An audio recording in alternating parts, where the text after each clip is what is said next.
Life as We Know It with Tom Walton. How many times have you driven down the interstate and had to slowly navigate your way through a construction project and those ubiquitous orange barrels and asked yourself, how many years have they been working on this thing? We've all been there, right? Sometimes resurfacing a stretch of highway or fixing an exit ramp seems to take forever. Then when that work is finally completed, the orange barrels just move down the road to another project and the process starts all over again.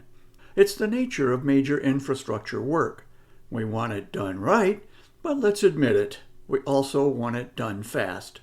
The pace of these things always comes down to two considerations: money and urgency.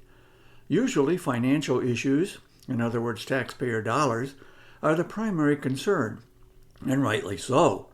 But when urgency is the priority, man, we can move heaven and earth to make things right in a hurry. Take Hurricane Ian, please. You've read the reports, you've seen the videos of the devastation done by the Category 4 hurricane to southwest Florida, which took a direct hit on September 29. It was one of the worst storms ever to smash into the Sunshine State, taking more than 100 lives, destroying thousands of homes, businesses, and livelihoods, and leaving behind a colossal mess. The financial losses are in the billions of dollars.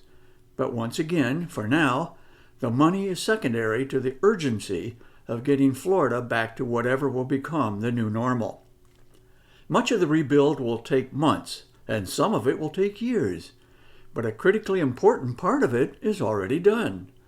When the storm and its 120-mile-an-hour winds roared ashore in Fort Myers, two of the city's most important links to the barrier islands were severed.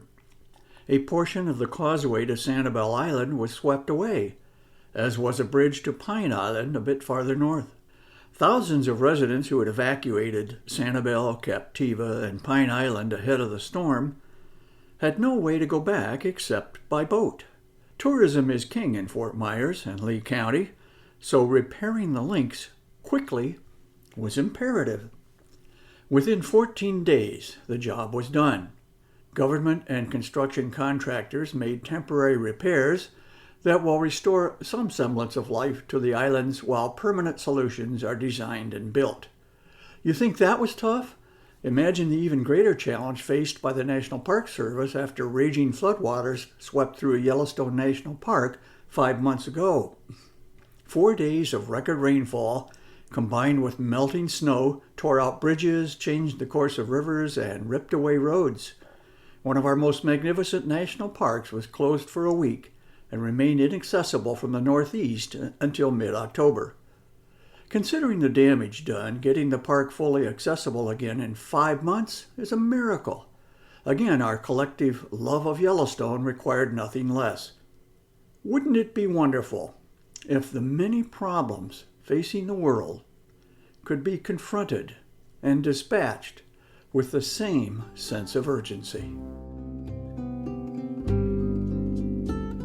Life as We Know It is written and hosted by Tom Walton and is a production of WGTE Public Media. Life as We Know It with Tom Walton can be heard on WGTE FM 91 every Monday afternoon during All Things Considered at 5:44 p.m. or hear past episodes at wgte.org/life.